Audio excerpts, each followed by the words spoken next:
Good morning, student. From today, we are going to start our chapter 5, that is the laws of motion. Okay, so first of all, we have already studied the laws of motion in class 9th, right? We have studied the chapter motion in class 9th as well. So here we have to study this motion in more detail and some more information about the motion we are going to get in this chapter. Okay. So first of all, let us know that what do we mean by the term motion. हम कब कहेंगे कि कोई object जो है वो motion में है, right? So we can say that when the position of an object is changing with respect to time, then it is said to be in motion, right? For example, पहले कोई object इस position A पर था, after some time कुछ समय बाद उसकी जो न्यू पोजीशन हो गई वो B हो गई, राइट? तो इसका मतलब किसी पर्टिकुलर टाइम में उसकी जो पोजीशन है वो चेंज हुई है, और जब भी किसी ऑब्जेक्ट की पोजीशन टाइम के साथ साथ चेंज होगी तब हम बोलेंगे कि वो मोशन में है, राइट? सो एक ऑब्जेक्ट जो कि पहले ए पर था आफ्टर सम टाइम बी पर है, इसका मतलब समय के साथ साथ टाइम के साथ साथ उसकी पोजीशन में चेंज हुआ, and whenever the position of an object changes with respect to time then the object is said to be in the motion, right? और यहीं से हमारे पास एक और टर्म आ जाती है, that is called the rest, right? What do we mean by the term rest? और हम कब बोलेंगे कि कोई ऑब्जेक्ट रेस्ट में है या नहीं, that thing we are going to see here. Okay? So obviously हम कब बोलेंगे कि कोई ऑब्जेक्ट रेस्ट में है, जब टाइम के साथ उसकी पोजीशन चेंज ना हो. फॉर एग्जाम्पल एक ऑब्जेक्ट है जो कि इस पोजीशन ए पर है और कुछ समय बाद हमने देखा तो भी वो इसी पोजीशन पर ए पर था, राइट? इसका मतलब the object is said to be in the state of rest since its position is not changing with respect to time, right? तो जब किसी ऑब्जेक्ट की पोजीशन टाइम के रिस्पेक्ट में चेंज नहीं होगी, टाइम के साथ चेंज नहीं होगी, तो उसको हम बोलेंगे that the object is in the state of rest, and if it is position is changing with respect to time then it is said to be in the state of motion, right? एक statement आता है that rest and motion are relative. Rest और motion जो है वो relative होते हैं और स्टैटिक नहीं होते हैं. This is the very important statement whenever we are talking about the motion. इस स्टेटमेंट का मतलब क्या होता है वो समझते हैं, राइट? सो हम कब बोलेंगे कि कोई ऑब्जेक्ट रेस्ट में है या कोई ऑब्जेक्ट मोशन में है. फॉर एग्जाम्पल, अगर आपके सामने कोई पर्सन खड़ा है, राइट? तो हम क्या बोलेंगे कि वो ऑब्जेक्ट जो है वो पर्सन जो है वो रेस्ट में है, राइट? बट अगर मैं बोलूं कि वो पर्सन रेस्ट में नहीं है, वो पर्सन मोशन में है, right? So how can the person be in the state of motion? So अगर मैं आपको ये एक्सप्लेनेशन दूं कि सिंस हम लोग अर्थ पर सिचुएटेड है, हम अर्थ पे रहते हैं और हमारी अर्थ जो है वो कंटिन्यूअसली रिवॉल्व कर रही है, राइट? रिवॉल्व भी कर रही है और रोटेट भी कर रही है. तो सिंस हमारी अर्थ कंटिन्यूअसली रोटेट कर रही है तो उसके साथ साथ हम भी कंटिन्यूअसली रोटेट कर रहे हैं, और जब हम कंटिन्यूअसली रोटेट कर रहे हैं तो we are in the state of motion, right? But जब हम अपने सामने वाले पर्सन को सामने खड़ा हुआ देखते हैं तो हमको क्या परसेप्शन आ रहा है कि जो पर्सन है वो रेस्ट में है, बट एक्चुअल में वो अब हमारी अर्थ के साथ साथ घूम रहा है and he might be in the state of motion. So इस स्टेटमेंट का यही मतलब है कि हम डायरेक्टली नहीं बोल सकते हैं कि कोई ऑब्जेक्ट रेस्ट में है या मोशन में है. कोई ऑब्जेक्ट रेस्ट में है या मोशन में है ये हम तब बोल पाएंगे जब हमको ये पता हो कि हम उस ऑब्जेक्ट को ऑब्जर्व कहाँ से कर रहे हैं, राइट? अगर हमारे सामने कोई पर्सन खड़ा हुआ है, हम उसको अर्थ पे से ही ऑब्जर्व कर रहे हैं तो वो हमको रेस्ट में लगेगा. लेकिन अगर हम उसी पर्सन को किसी दूसरे प्लैनेट से ऑब्जर्व कर रहे हैं तो सिंस हमारी अर्थ रोटेट कर रही है तो उसके साथ साथ वो पर्सन भी रोटेट करता हुआ दिखेगा और वो पर्सन हमको मोशन में लगेगा. तो कोई ऑब्जेक्ट का स्टेट ऑफ रेस्ट या स्टेट ऑफ मोशन डिपेंड करता है कि आप उसको कहाँ से ऑब्जर्व कर रहे हो, कहाँ से देख रहे हो, और जहां से हम उसको ऑब्जर्व कर रहे हैं या देख रहे हैं उसको बोला जाता है frame of reference, right. So जहां से हम किसी ऑब्जेक्ट को ऑब्जर्व करेंगे, दैट पोजीशन और दैट फ्रेम जहां से आप ऑब्जेक्ट को ऑब्जर्व कर रहे हो, that is called as the frame of reference. So these are some of the technical terms about which we should know the meaning of, right? So rest का मतलब clear है, मोशन का मतलब clear है, frame of reference का मतलब clear है, जहां से हम किसी ऑब्जेक्ट को ऑब्जर्व कर रहे हैं, that is called the frame of reference. Also एक चीज कि जो रेस्ट और मोशन है वो दोनों रिलेटिव होते हैं, कोई भी स्टैटिक नहीं होता है। मतलब किसी ऑब्जेक्ट का रेस्ट में होना या मोशन में होना किस पे डिपेंड करता है, फ्रेम ऑफ रेफरेंस पे, कि हम उसको कहां से ऑब्जर्व कर रहे हैं, right. Hope this must be clear to all of you. Now जब भी हम किसी ऑब्जेक्ट के मोशन की बात करते हैं तो हमारे पास एक टर्म आती है जो किसी भी ऑब्जेक्ट को रेस्ट में या मोशन में लाने के लिए बहुत जरूरी है, and that term is force, right. So what do we mean by the term force? So what do we mean by the term force? अगर हम जनरल साइंस की बात करें या अगर हम जनरल लैंग्वेज की बात करें तो किसी भी ऑब्जेक्ट को पुश करना या पुल करना, उसको हम क्या बोलेंगे? Force, right.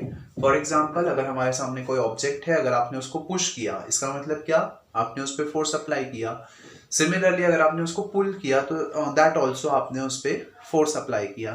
बट अगर हम साइंस की टर्म्स में बात करें और मोर प्रिसाइजली फिजिक्स की टर्म्स में बात करें तो फोर्स एक ऐसा एक्सटर्नल एजेंट होता है जिसकी हेल्प से हम किसी ऑब्जेक्ट को रेस्ट से मोशन में और मोशन से रेस्ट में लाते हैं, राइट।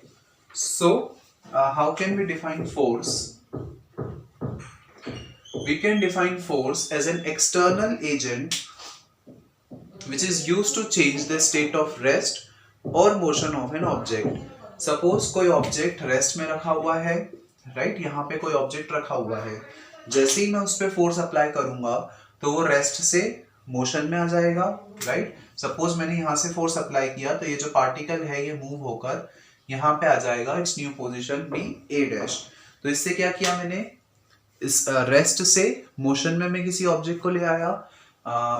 एक एग्जांपल, एक टेबल है, टेबल पे बुक रखी हुई है, हम उस बुक को उठाकर एक पोजीशन से दूसरी पोजीशन पे ले गए, तो इसके लिए हमने क्या किया? फोर्स अप्लाई किया, राइट। सिमिलरली अगर कोई ऑब्जेक्ट मोशन में है, ये जो डस्टर है वो मोशन में है, मैंने इसको रोक दिया, राइट। तो इसको रोकने के लिए मैंने क्या किया? इस पर फोर्स अप्लाई किया। तो जब कोई ऑब्जेक्ट मोशन में है और मैं उस पर फोर्स अप्लाई कर रहा हूं तो क्या होगा? वो जो ऑब्जेक्ट है वो रेस्ट में आ जाएगा। सो फोर्स की हेल्प से हम रेस्ट को मोशन में भी ला सकते हैं, मोशन को रेस्ट में भी ला सकते हैं। इसका एक और एग्जांपल, आप बाइसिकल चला रहे हो, आपने ब्रेक्स अप्लाई किए, तो जैसे ही ब्रेक्स अप्लाई किए तो जो बाइसिकल है वो क्या हो जाएगी? रुक जाएगी। इसका मतलब ब्रेक्स अप्लाई करके हमने बेसिकली क्या किया? फोर्स अप्लाई किया, और जब फोर्स अप्लाई किया तो जो बाइसिकल है वो रुक जाएगी and it will come to rest. So force से रेस्ट को मोशन में ले आए, मोशन को रेस्ट में ले आए। लेकिन क्या सिर्फ यही काम होता है फोर्स का? So the answer is no. Force से हम किसी भी ऑब्जेक्ट की स्पीड को भी चेंज कर सकते हैं, राइट। हम किसी भी ऑब्जेक्ट की स्पीड को चेंज कर सकते हैं। इसका एक बहुत सिंपल सा एग्जांपल, हम फुटबॉल खेल रहे हैं, फुटबॉल रोल कर रही है ग्राउंड पे, किसी वेलोसिटी से मूव कर रही है, राइट। हमने जैसे ही उसको किक किया, तो जब हम उसको किक करेंगे तो बॉल की वेलोसिटी जो है या बॉल की स्पीड जो है वो ज्यादा हो जाएगी। फोर्स से हम क्या कर सकते हैं? किसी भी ऑब्जेक्ट की स्पीड को चेंज कर सकते हैं, और वी कैन से इंक्रीज और डिक्रीज कर सकते हैं, राइट। अगर आपने अपोजिट डायरेक्शन में फोर्स अप्लाई किया है तो उसकी स्पीड जो है वो कम हो जाएगी, राइट। इसका एक और एग्जांपल हो सकता है that with the help of force we can change the direction of an object as well, right? तो किसी भी ऑब्जेक्ट पर हम फोर्स अप्लाई करके उसका डायरेक्शन ऑफ मोशन को भी चेंज कर सकते हैं। इसका भी एक सिंपल सा एग्जांपल, हम बाइसिकल चला रहे हैं, जैसे ही हमने हैंडल पे फोर्स अप्लाई किया, मतलब हैंडल को मोड़ा, तो हैंडल को मोड़ने से क्या होगा? जो बाइसिकल का डायरेक्शन है वो भी चेंज हो जाएगा and the bicycle will move in the another direction. So आपने कैसे फोर्स अप्लाई करके किसी ऑब्जेक्ट का डायरेक्शन भी जो है वो चेंज कर दिया। सो फोर्स से हम रेस्ट को मोशन में ला सकते हैं, मोशन को रेस्ट में ला सकते हैं। ऑल्सो किसी ऑब्जेक्ट का डायरेक्शन चेंज कर सकते हैं, उसकी स्पीड भी चेंज कर सकते हैं, right. So these are some of the characteristics of the term force. Force के अगर फॉर्मूले की बात करें तो हम बाद में भी उसको डिराइव करेंगे और आपने ऑलरेडी 9th में पढ़ा है, तो यहाँ पे शॉर्ट में डिस्कस कर लेते हैं। It is a vector quantity and force is equals to mass into acceleration। ये फॉर्मूला हमारे पास न्यूटन सेकेंड लॉ से आता है, जिसको अभी हम डिराइव भी करेंगे later on. F is equals to ma, where F is the force, m is the mass of an object and a is the acceleration of an object, right। इसके dimensional formula की बात करें तो m के लिए हम लिखेंगे capital M, mass के लिए कैपिटल M। एक्सेलरेशन का डायमेंशनल फॉर्मूला होता है LT inverse square. So MLT inverse square is the dimensional formula of the force that we have got here, right. Now अगर इसकी SI यूनिट की बात करें तो सिंस फोर्स को डिस्कवर किया था सर आइजैक न्यूटन ने, फोर्स को डिफाइन किया था सर आइजैक न्यूटन ने, that's why the SI unit of force is given on his name, that is the SI unit of force is Newton, right। so जो SI unit होगी force की वो क्या होगी, Newton. hope this must be clear to all of you। इसकी FPS, CGS, MKS unit भी हम निकाल सकते हैं easily, that I am not explaining here, you can do it by yourself, right। now जब भी हम मोशन की बात करते हैं और न्यूटन के लॉज की बात करते हैं तो एक टर्म हमारे पास आती है, that is the very important term and that is called the inertia, right. That is called the inertia. So what do we mean by the term inertia? Inertia से हम क्या समझते हैं, let us see this. So inertia basically किसी भी object की वो property होती है जिसके कारण अगर वो रेस्ट में है तो वो रेस्ट में ही रहना चाहेगा, अगर वो मोशन में है तो वो मोशन में ही रहेगा, और अगर वो किसी सर्टेन डायरेक्शन में मूव कर रहा है तो वो उसी डायरेक्शन में मूव करता रहेगा तब तक जब तक हम उस पर बाहर से कोई फोर्स अप्लाई नहीं करते हैं, राइट। एक बुक जो कि टेबल पे रखी है वो बुक टेबल पर ही रखी रहेगी जब तक उस पर बाहर से कोई फोर्स अप्लाई नहीं होगा, राइट। सो अगर कोई ऑब्जेक्ट रेस्ट में है तो वो रेस्ट में ही रहेगा। सिमिलरली अगर कोई बाइसिकल है तो वो बाइसिकल चलती ही रहेगी जब तक आप उस पर ब्रेक्स अप्लाई नहीं करोगे या उसको पैडलिंग करना स्टॉप नहीं करोगे, राइट। या कोई गाड़ी है वो भी चलती रहेगी जब तक हम उस पर फोर्स अप्लाई नहीं करेंगे। सो कोई ऑब्जेक्ट रेस्ट में तो रेस्ट में ही, मोशन में है तो मोशन में ही। सिमिलरली एक डायरेक्शन में अगर मूव कर रहा है तो वो उसी डायरेक्शन में मूव करता रहेगा जब तक हम फोर्स लगाकर उसका डायरेक्शन चेंज नहीं करते हैं। फॉर एग्जांपल आप गाड़ी चला रहे हो, जब तक हम हैंडल नहीं मोड़ेंगे तब तक जो हमारी गाड़ी है वो एक ही डायरेक्शन में चलती रहेगी विद द कांस्टेंट स्पीड, अगर आपने उस पर कांस्टेंट फोर्स अप्लाई किया है तो, राइट। सो इसी प्रॉपर्टी को बोला जाता है inertia. So we can define inertia as the property of the object by the virtue of which if the object is in rest it will remain in rest, if it is in motion it will remain in motion, or if it is moving in a certain direction it will continue to move in that certain direction with that constant speed until and unless an external force is not applied on it, right। so जब तक आप उस पर force apply नहीं करोगे तब तक वो उसी certain direction में with that certain speed चलता रहेगा, and this property is called as inertia। inertia जो है वो 3 टाइप्स का होता है, inertia of rest,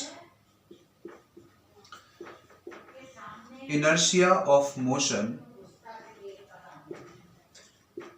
and the third one is inertia of direction। So there are the 3 types of inertia that we have written here। In these 3 types of inertia, inertia of rest, inertia of motion, inertia of direction, वही the same thing जो मैंने आपको definition में बताई। अगर कोई object rest में है तो वो रेस्ट में ही रहेगा, अपनी इनर्शिया को मेंटेन करने की कोशिश करेगा, अगर कोई ऑब्जेक्ट मोशन में है तो वो मोशन में ही रहना चाहेगा और अपनी इनर्शिया को मेंटेन करेगा। किसी एक डायरेक्शन में मूव कर रहा है तो उसी डायरेक्शन में मूव करता रहेगा जब तक कि आप उस पर बाहर से फोर्स अप्लाई नहीं करते हो, right. So these are basically the 3 types of inertia that we have understood. Already आप इनको 9th में भी पढ़ चुके हो, but here just for the revision purpose we have seen it, right. Now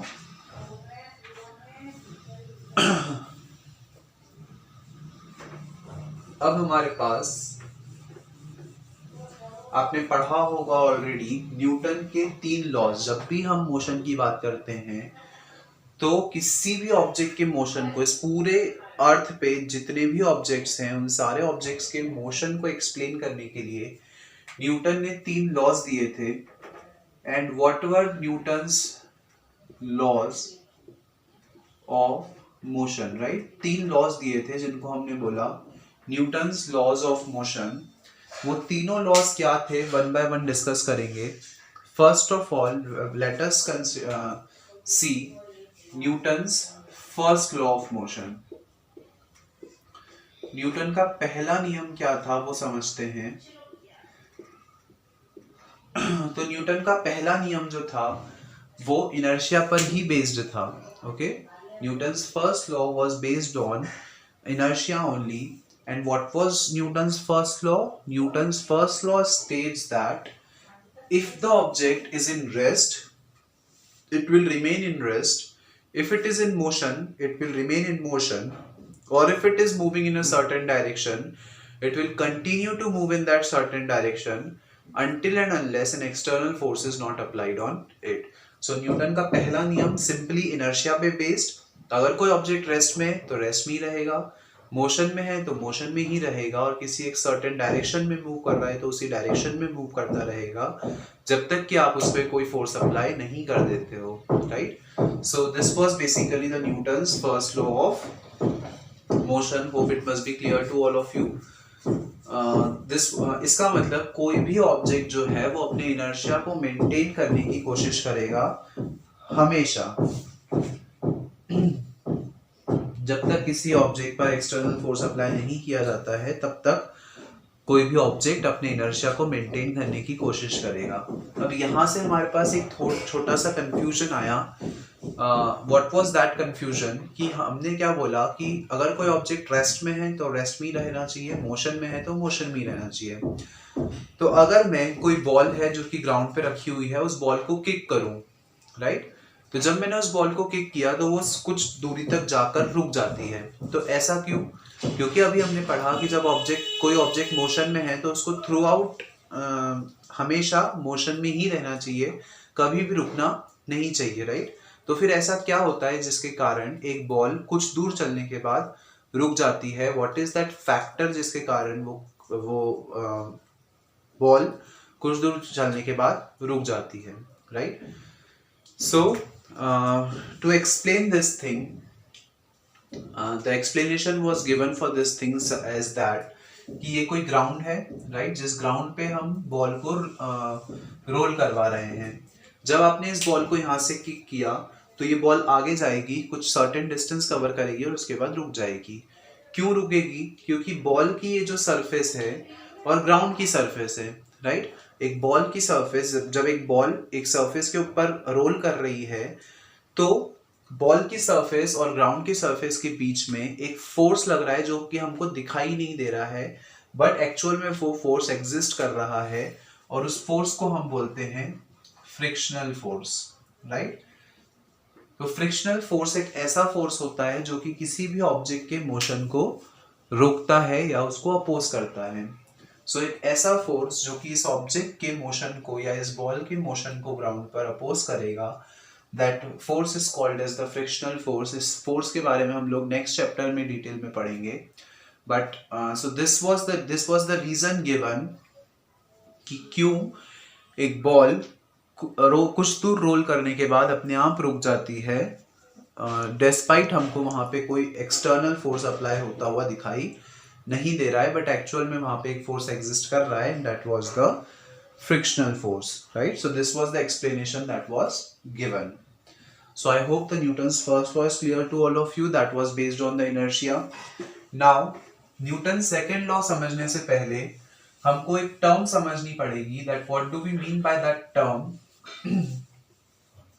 and that term is the momentum. So what do we mean by the term momentum? We are going to discuss it here. क्या समझते हैं हम इस term से, that is the momentum, right? So we can define momentum as momentum is equals to mass into velocity. momentum का मतलब होता है mass into velocity. क्या समझते हैं हम momentum से, कि कोई ऑब्जेक्ट जिसका ऑब्वियसली सर्टेन कुछ मास होगा, राइट? हर एक ऑब्जेक्ट का कुछ ना कुछ मास होता है. सो एक ऑब्जेक्ट जिसका कुछ मास है, सपोज वो किसी वेलोसिटी से मूव कर रहा है, तो जब हम उस ऑब्जेक्ट के मास और उसकी वेलोसिटी को मल्टीप्लाई कर देंगे, so we will get the momentum of that object. जो मोमेंटम है उसको हम स्मॉल p से डिनोट करते हैं. So small p, it is also a vector quantity. Small p is equals to m into v. This is the formula or the symbolical representation of the momentum. p is equals to mv. ये जो momentum है, this is very important term for us whenever we are talking about the motion or the Newton's second law, क्योंकि जो Newton का second law है वो कहीं ना कहीं मोमेंटम पर ही बेस्ड है. मोमेंटम के डायमेंशनल फॉर्मूला की अगर बात करें तो मास के लिए हम लिख देंगे m. वेलोसिटी का डायमेंशनल फॉर्मूला होता है LT inverse. So the dimensional formula of momentum will become mLT inverse. अगर इसकी SI यूनिट की बात करें तो मास की SI यूनिट होती है kg, वेलोसिटी की यूनिट होती है मीटर पर सेकेंड. सो इसकी मोमेंटम की SI यूनिट हो जाएगी kg metre per second, right? So the SI unit of momentum is kg metre per second, and the dimensional formula of momentum is mLT inverse. इसी पर based एक चीज है, that is the conservation of momentum, जिसको कि हम detail में discuss करेंगे later on. But just for the revision purpose, जो आप लोगों ने 9th में पढ़ा होगा, that thing we are revising here, that what do we mean by the conservation of momentum. तो जैसे हमने कंजर्वेशन ऑफ एनर्जी पढ़ा है, राइट, कि किसी भी सिस्टम की जो टोटल एनर्जी है वो हमेशा कंजर्व्ड रहती है. That the energy can neither be created not be destroyed, but it changes only from one form to another, right?